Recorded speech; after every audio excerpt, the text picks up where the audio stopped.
ನಮಸ್ಕಾರ ಕರ್ನಾಟಕ. MLA ವಿಶ್ವನಾಥ್ ಇವತ್ತು ಬಟ್ಟೆ ಹರ್ಕೊಂಡ್ಬಿಟ್ಟಿದ್ದಾನೆ. ಮಾತಾಡ್ತಾ ಹೇಳ್ತಾನೆ ಎಲ್ಲರ ಮೇಲೆ ಅಲಿಗೇಷನ್ ಮಾಡ್ತಾನೆ, ಪೊಲೀಸ್ ಕಮಿಷನರ್ ಮೇಲೆ ಅಲಿಗೇಷನ್ ಮಾಡ್ತಾನೆ ಅಂತ, ನಕಲಿ ಅಡ್ವೊಕೇಟ್ ಅಂತ ಹೇಳ್ತಾನೆ. ಎಲ್ಲ ಓಕೆ. ಒಂದು ವಿಚಾರ ನಾನು ಕಾನೂನು ರೀತಿ ಉತ್ತರ ಕೊಡಲೇಬೇಕು ವಿಶ್ವನಿಗೆ.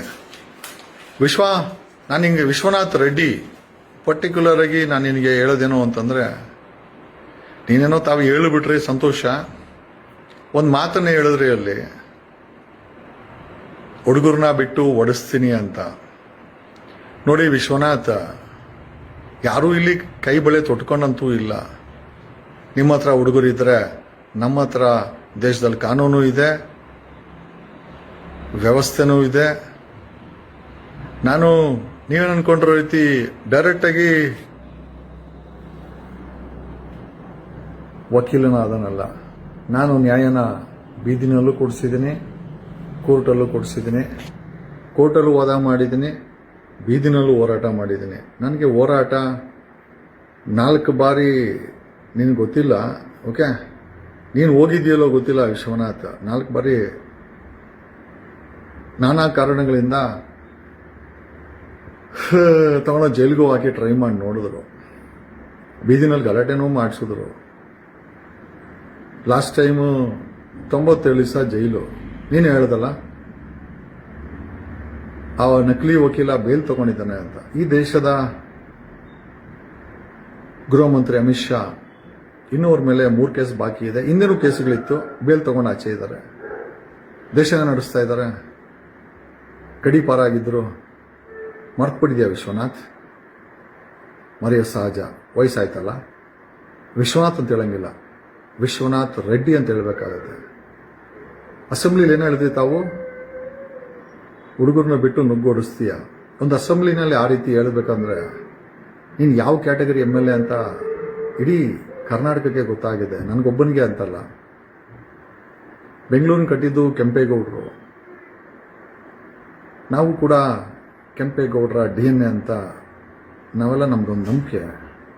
ಬೆಂಗಳೂರಿನ ಕಟ್ಟಿದ ಕೆಂಪೇಗೌಡರ DNA ಅವರನ್ನ ನೀನು ಹುಡುಗರನ್ನ ಬಿಟ್ಟು ಓಡಿಸ್ತೀಯ ಅಂತ, ಅದು ಅಸೆಂಬ್ಲಿಲಿ ಅಂತಂದರೆ ನಿಜವಾಗ್ಲೂ ನೀನೆಂಥ ಅಸಮರ್ಥ ವಕೀಲ ಅಂತ, ಅಸಮರ್ಥ MLA ಅಂತ ನನಗೆ ಅರ್ಥ ಆಗುತ್ತೆ. ನಕಲಿ ವಕೀಲ ಅಂತಂದೆ, ಹುಚ್ಚ ಅಂತಂದೆ, ಬ್ಲ್ಯಾಕ್ ಮೇಲರ್ ಅಂತಂತಂದೆ, ಹುಡುಗರನ್ನ ಬಿಟ್ಟು ಓಡಿಸ್ತೀಯ ಅಂತಂತಂದೆ. ಈ ಕೊನೆ ಭಾಗ ಇದೆಯಲ್ಲ, ಹುಡುಗರು ಬಿಟ್ಟು ಓಡಿಸ್ತೀನಿ ಅನ್ನೋದು, ಅದು ಯಾಕೋ ತುಂಬ ಅತಿರೇಕ ಅಂತ ಅನ್ನಿಸ್ತು. ಓಕೆ, ನಾವು ಅಷ್ಟೇ ಕೈಗೆ ಹೇಳಿ ಮಳೆಯನ್ನು ತೊಟ್ಕೊಂಡಿಲ್ಲ. ನಿನಗಿನ್ನ ಚೆನ್ನಾಗಿ ಕಾನೂನು ಗೊತ್ತಿದೆ.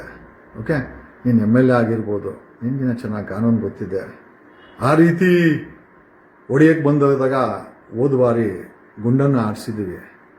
ನಿಮ್ಮ ಬ್ಯಾಕ್ಗ್ರೌಂಡ್ ಬಗ್ಗೆ ನನಗೆಲ್ಲ ಐತೆ. ಇದುವರೆಗೂ ನಿನ್ನ ಎಕ್ಸ್ಪೋಸ್ ಮಾಡಿಲ್ಲ, ಎಕ್ಸ್ಪೋಸ್ ಮಾಡೋಣ, ಸಮಸ್ಯೆ ಏನಿಲ್ಲ. IPS ಆಫೀಸರ್ಗಳನ್ನ ಎಕ್ಸ್ಪೋಸ್ ಮಾಡಿದ್ದಾಯಿತು, ಸಾಕಷ್ಟು MLAಗಳನ್ನ, ಅಧಿಕಾರಿಗಳನ್ನ ಎಕ್ಸ್ಪೋಸ್ ಮಾಡಿದ್ದಾಯಿತು. ಈಗ ನೀನೇ ಕೆರ್ಕೊಂಡ್ಬಂದಿದ್ದೀಯಾ ವಿಶ್ವನಾಥ್ ರೆಡ್ಡಿ ಅವರೇ. ನಾವು ಕೂಡ ಕೆಂಪೇಗೌಡನ ಬ್ಲಡ್ಡು, ನಮ್ಮಲ್ಲೂ ಕೂಡ ನಿನಗಿನ ಹೆಚ್ಚಾಗಿ ಪೊಗರಿದೆ, ಧೈರ್ಯ ಇದೆ.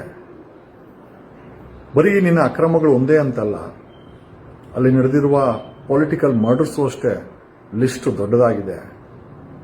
ಅಲ್ಲಿ ಪೊಲಿಟಿಕಲ್ ಮರ್ಡರ್ಸ್ ಏನೇನಕ್ಕಾಯಿತು, ಯಾವುದಕ್ಕಾಯಿತು, ಯಾವ್ಯಾವ ಆಂಧ್ರದಿಂದ ಬೇರೆ ಬೇರೆ ದೇಶಗಳಿಂದ ಬಂದು ಇಲ್ಲಿ ಇನ್ವೆಸ್ಟ್ಗಳು ಮಾಡಿದ್ರು, ಅಲ್ಲಿ ಹೆಸರು ಹೇಳ್ಕೊಂಡು ಬದುಕ್ತಾರವ್ರು ಯಾರು, ನೀನು ಬೆಳೆಸಿರುವಂಥ ನೆಟ್ವರ್ಕ್ ಯಾವುದು, ನೀನು ಬಳಸುವಂಥ ಭಾಷೆ ಯಾವುದು, ನೀನು ಬೆಳೆದಿದ್ದ ರೀತಿ ಯಾವುದು, ನಿನ್ನ ಅಕ್ರಮಗಳ ಲಿಸ್ಟ್ ಏನು. ಸಮಯ ಬಂದಾಗ you will get exposed. MLA ಅಂದ ಮಾತ್ರಕ್ಕೆ ನೀನೊಬ್ಬ ಡಿಕ್ಟೇಟರ್ ಅನ್ನೋ ಭಾವನೆಯನ್ನು ಬೆಳೆಸ್ಕೊಳಕ್ಕೆ ಹೋಗ್ಬೇಡ. ಅದೇನು ಹೇಳಿಸ್ತೀನಿ ಅಂದಲ್ಲ, ನುಗ್ಗೋಡಿಸ್ತೀವಿ ಅಂತಂದರು. ಟ್ರೈ ಮಾಡು. ಓಕೆ, ಉತ್ತರ ನಾವು ಹೇಳಲ್ಲ, ಉತ್ತರ ಕಾನೂನು ರೀತಿಯಲ್ಲಿ ಬೇರೆ ರೀತಿಯಲ್ಲಿ ನಾವು ಕೊಡ್ತೀವಿ. ಓಕೆ, ನಾಚಿಕೆ ಆಗ್ಬೇಕು ನಿನಗೆ. ಒಂದು ಅಸೆಂಬ್ಲಿಯಲ್ಲಿ ರೌಡಿ ಪುಡಾರಿ ಥರ ಮಾತಾಡ್ತೀಯ. ನಿನ್ನಂಥ ಪುಡಾರಿ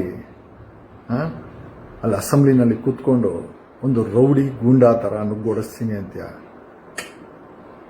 ಇಷ್ಟನಾ ನಿನ್ನ ಕೆಪಾಸಿಟಿ? ಟ್ರೈ ಮಾಡು. All the best. ನಿನ್ನ ಕೈಯಲ್ಲಿ ಆಗಲಿಲ್ಲ ಅಂತಂದರೆ ಪ್ಯಾರಲಲ್ ಆಗಿ ನನ್ನ ಎಕ್ಸ್ಪೋಜರ್ ಏನು ಅಂತ ನಿಂಗೆ ತೋರಿಸ್ತೀನಿ. I show you what is my power. Okay?